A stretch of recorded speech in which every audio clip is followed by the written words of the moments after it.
So if you're in Calgary, chances are you've seen their work, right?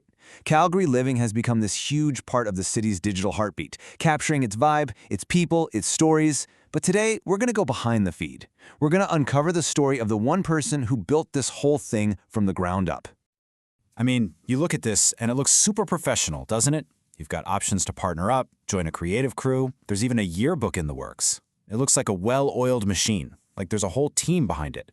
But what you're actually seeing is the result of a decade-long journey of struggle, resilience, and just pure creative obsession, all driven by one single founder. So yeah, that's the real question we're digging into. Who is the person whose life, whose challenges, and whose vision all came together to create Calgary Living? And let me tell you, it's a story that starts thousands of miles away, way before the first video was ever even thought of. All right, so to really get this story, we've got to go way back to a small village in Punjab, India. This is where we meet Kulwinder Pal Singh, or as he goes by, Ricky. His journey is this amazing mix of, ancient traditions and the very beginning of the digital world. This slide just captures it perfectly, the two completely different worlds that shaped him. His first few years were in a rural village, and I'm talking mud floors, a slow rhythm to life, but his family really valued education, so they moved to the city of Patiala. And it was there, in a working middle-class home, that he first got his hands on a computer. This contrast is so important. He was grounded in these deep community values, but at the same time was just totally captivated by the magic of technology. And you know what? That fascination just took off. You can see the pattern right here. In 2004, seeing a computer for the first time was, in his words, magic in real life. Just a year later, he's got one at home and he's already mastering PowerPoint, teaching himself design. Fast forward to 2011, he's making stop-motion videos on a cell phone, and then by 2014, he talks his dad into buying his first proper DSLR camera. You can just see it, right? That drive to create, to tell stories with whatever tech he could get his hands on, it was there from day one. So then comes 2014, and Ricky makes this massive, life-altering decision. He leaves everything he knows, his family, his home, and moves to Canada. He wasn't just coming for school. He was searching for the freedom to build a life completely on his own terms. And look, those first few years in Canada, they were an absolute grind. He's in the GTA, studying business, working whatever survival jobs he could find, and just dealing with this massive culture shock. But even in the middle of all that chaos, he was creating. He started using social media as his daily storytelling diary, just documenting his new life. He was honing his craft long before it was a business, even getting into drone videos super early in 2017. And this quote, man, this says everything about his mindset. The second he got his permanent residency in July 2020, he didn't breathe a sigh of relief and look for a comfy job. No, he made a vow to himself. That's not just a nice thought, that's a line in the sand. He decided right then and there that he was going to build his own thing no matter what. So he moves to Calgary in 2020, and you know what was happening then? The world was shutting down. He lands in a new city where he knows absolutely no one. That valley just made, it was about to be tested in the most intense way you can imagine. And what came next? He'll tell you himself. It was the absolute hardest period of his life. It wasn't just the lockdown loneliness. It was this perfect storm of personal, financial, and professional pressure that just pushed him right to the edge. I mean, just try to imagine it. You're completely alone in a brand new city. Your jobs are commission only, so money is tight and stressful. And then bam, a $5,000 car repair bill hits you out of nowhere. On top of all that, you feel totally disconnected from your family back home because your paths are diverging. The pressure just built and built until it landed him in the hospital for burnout.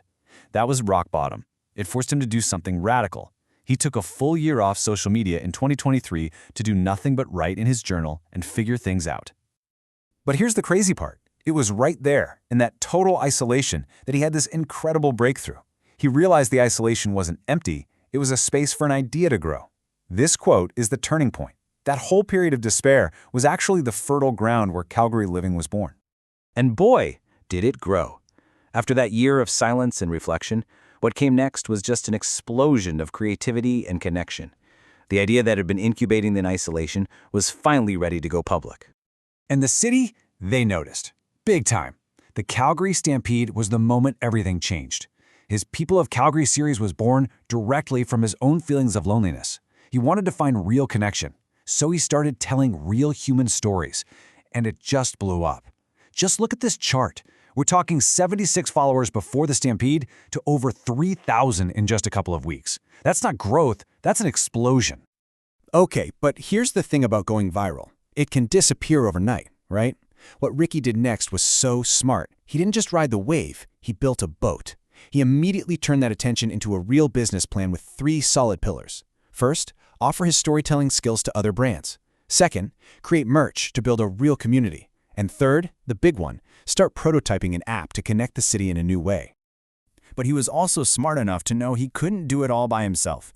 He had the vision, but he needed the business structure. And that's where the University of Calgary's Launchpad program and his mentor, Kurt White, stepped in.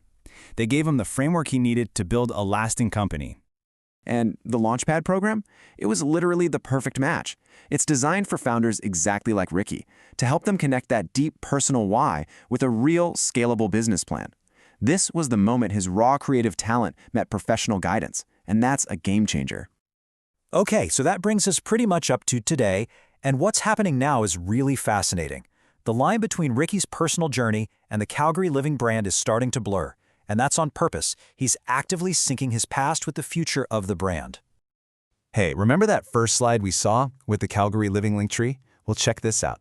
It's the same idea, but this is all his personal brand, @BrockPease.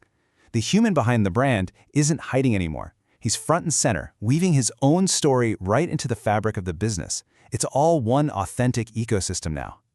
And this, right here, is the core idea of this whole story. What we're seeing is the syncing of 2 different worlds.